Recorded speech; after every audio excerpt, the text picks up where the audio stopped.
दोस्तों, central government में permanent position पर group A, group B and group C post पर नोटिफिकेशन आउट हुआ है। चूंकि सेंट्रल गवर्नमेंट की वैकेंसीज है, इसमें ऑल इंडिया कैंडिडेट एलिजिबल होंगे अप्लाई करने के लिए और non teaching direct recruitment basis पर ये सभी वैकेंसीज आई है।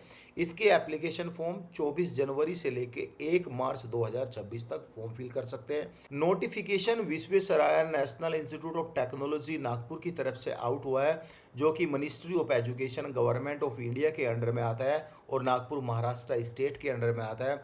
सो गाइज, आपको जो काम करना है, हो सकता है नागपुर के लिए भी काम करना पड़े या फिर इनके मल्टीपल रीजनल सेंटर है, वहाँ पे भी आपकी जॉब पोस्टिंग हो सकती है। ये जो वैकेंसीज आई है non academic post on direct recruitment basis पर आई है। हम इस वीडियो में ओनली जो लेवल 10 की एग्जीक्यूटिव इंजीनियर की पोस्ट है उसके बारे में बात करेंगे।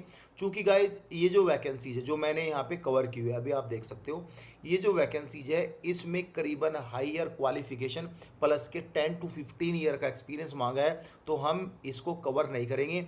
हम कवर करेंगे फोर्थ पॉइंट से, यानी फोर्थ सीरियल नंबर जो कि एग्जीक्यूटिव इंजीनियर है, एंड गाइस 13 सीरियल नंबर जो कि ऑफिस असिस्टेंट लैब असिस्टेंट की वैकेंसीज है। टोटल वैकेंसीज की बात करें 45 वैकेंसीज इस नोटिफिकेशन में आउट हुई है।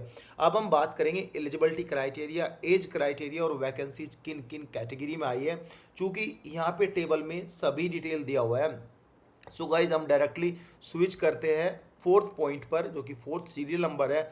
एग्जीक्यूटिव इंजीनियर के लिए जो आपकी सैलरी मिलेगी, लेवल 10 की सैलरी रहेगी।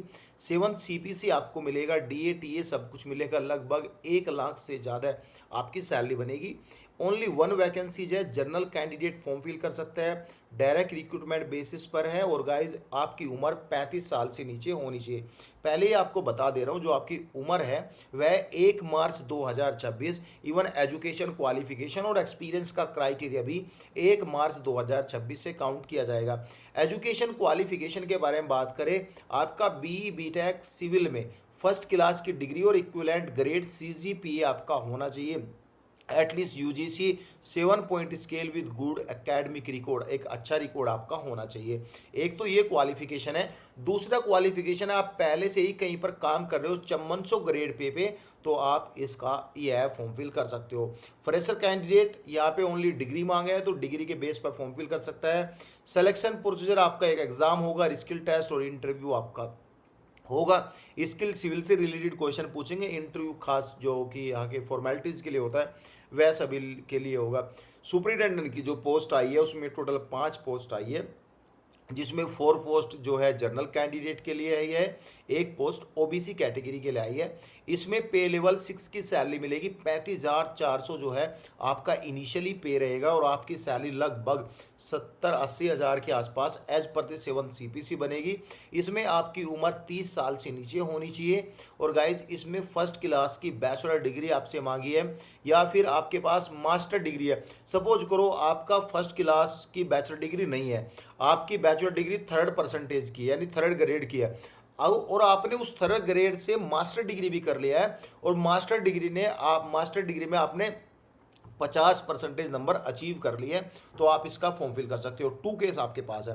पहले केस में आपकी 60% से ऊपर नंबर होने चाहिए बैचलर डिग्री में, ठीक है। दूसरे केस में आपकी मास्टर डिग्री में 50% से ऊपर नंबर होने चाहिए, तो आप यहाँ पे इस तरह से अपना फॉर्म फिल कर सकते हो। टेंटेटिव स्टेज आपका स्क्रीनिंग जो सभी में होता है, मोड ऑफ सिलेक्शन यहाँ पे ये सभी दिया हुआ है, ये बहुत लंबा हो जाएगा वीडियो, तो मोड ऑफ सिलेक्शन के बारे में हम बात नहीं करेंगे। ड्यूरेशन 2 घंटा, ये मार्क्स यहाँ पे दिए, सभी कुछ यहाँ पे दिया है, क्या क्या आएगा मैं इस पर एक अलग से वीडियो बना दूंगा, जिससे कि आपको थोड़ा सा आइडिया हो जाएगा कि क्वेश्चन किस बेस पर आएंगे, क्या क्या क्वेश्चन आएंगे। आपको पढ़ना भी है तो आप वह वीडियो फॉलो कर लेना। 6 सीरियल नंबर की जो वैकेंसीज है लाइब्रेरी एंड इंफॉर्मेशन असिस्टेंट की है, जो कि पे लेवल 6 यानी 70 से 80 हज़ार रुपये सैलरी मिलेगी। 30 साल से नीचे एज, ओनली PWBD वाला कैटेगरी कैंडिडेट फॉर्म फिल कर सकते हैं। इसके लिए बैचलर डिग्री यहाँ पे मांगा है, ओनली बैचलर डिग्री मांगा है। जो बैचलर डिग्री है साइंस आर्ट्स कॉमर्स से आपका होना चाहिए, डिज़ायरेबल जरूरी नहीं होता है। एग्ज़ाम होगा आपका, जो एग्ज़ाम को ये सभी फॉलो करने हैं आपके एग्ज़ाम के यहाँ पे दिए हुए हैं। ये सभी एग्जाम की बातें यहाँ पे, यानी सब कुछ एग्जाम के रिलेटेड लिखा हुआ है।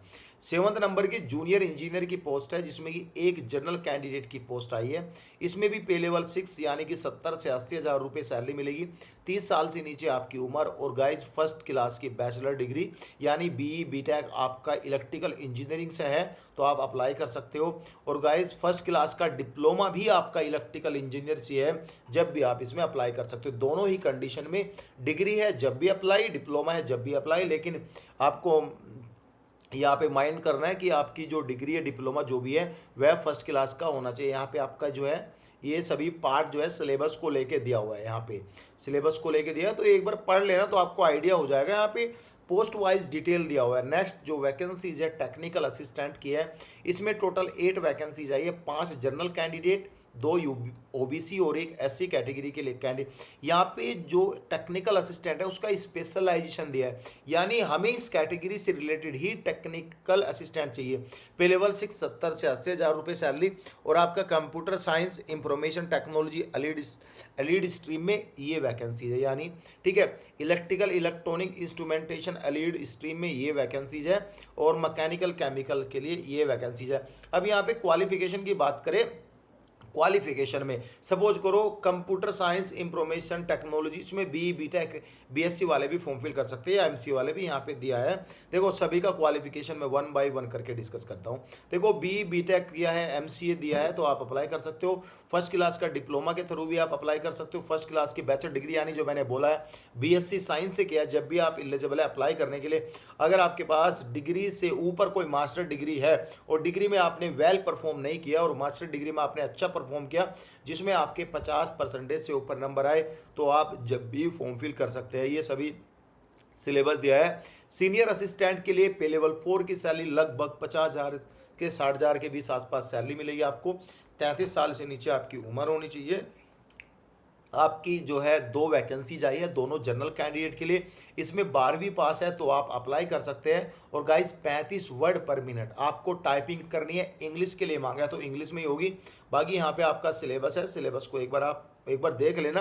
नहीं समझ में आता है तो हम आपके लिए बैठे हैं, आप मेरे भाई बहन, हम आपके लिए बैठे हैं, ठीक है। सीनियर टेक्नीशियन के लिए पे लेवल 4 यानी कि 50 से 60 हज़ार के बीच सैलरी। सेम टोटल 3 वैकेंसीज है। स्पेशलाइजेशन यहाँ पे दिया हुआ है, किस किस स्पेशलाइजेशन में वैकेंसीज है। 33 साल से नीचे आपकी उम्र होनी चाहिए। सीनियर सेकंड यानी 12वीं में 60% नंबर है तो आप अप्लाई कर सकते हैं। दोनों ही किसी भी स्पेशलाइजेशन में as you wants and as you choose the category आप चूज कर सकते हो, ठीक है। और गाइज अगर आपने 12th तो कर लिया, 50% नंबर है, और आपने आईटीआई भी कर लिया 1 साल का, तो जब भी आप अप्लाई कर सकते हैं। देखो 12th बेसिस पर आप अप्लाई कर सकते हैं, कोई डिग्री डिप्लोमा सर्टिफिकेट की जरूरत नहीं है, लेकिन कंडीशन ये है 60% नंबर होने चाहिए।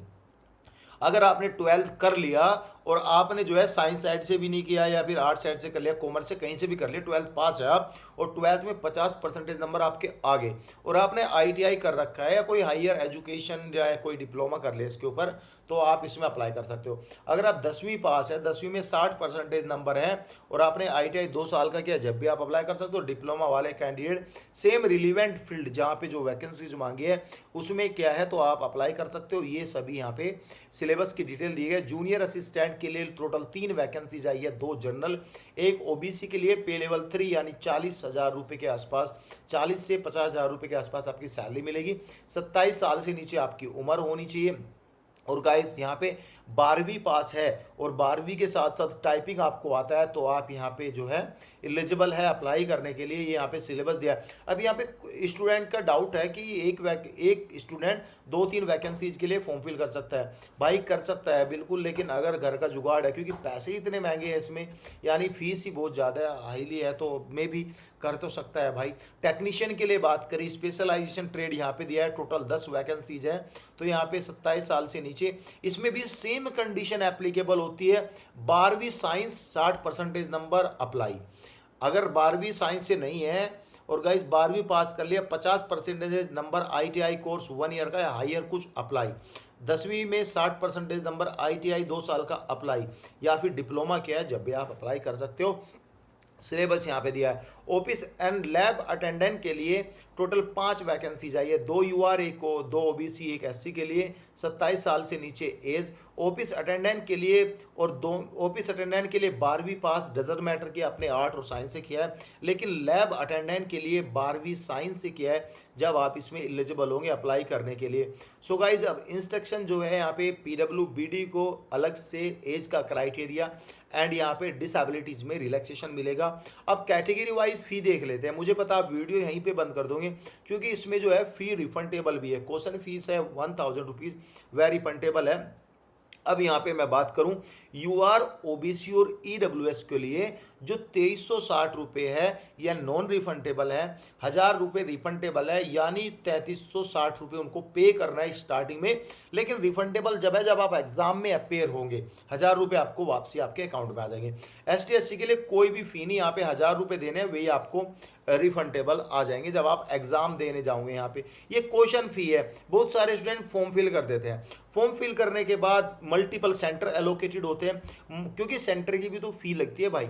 गवर्नमेंट के अपने खुद के सेंटर थोड़ा होता है, प्राइवेट सेंटर होते हैं, उनकी अलग से फी लगती है। अब स्टूडेंट पेपर देने ही नहीं जाते, उनकी तो पैसा बर्बाद हो जाता है। कहीं ना कहीं देखा जाए ठीक भी है, कहीं ना कहीं देखा जाए जो मिडिल क्लास फैमिली स्टूडेंट है वो यहाँ पे अप्लाई नहीं कर सकता। एज में रिलैक्सेशन ST SC को मिलेगी 5 साल की छूट, OBC को मिलेगी 3 साल की छूट। चूंकि सेंट्रल गवर्नमेंट की वैकेंसीज है, यहाँ सभी टर्म्स एंड कंडीशन दी हुई है तो किसी काम की नहीं, लेकिन आप पढ़ सकते हो। Thank you so much guys.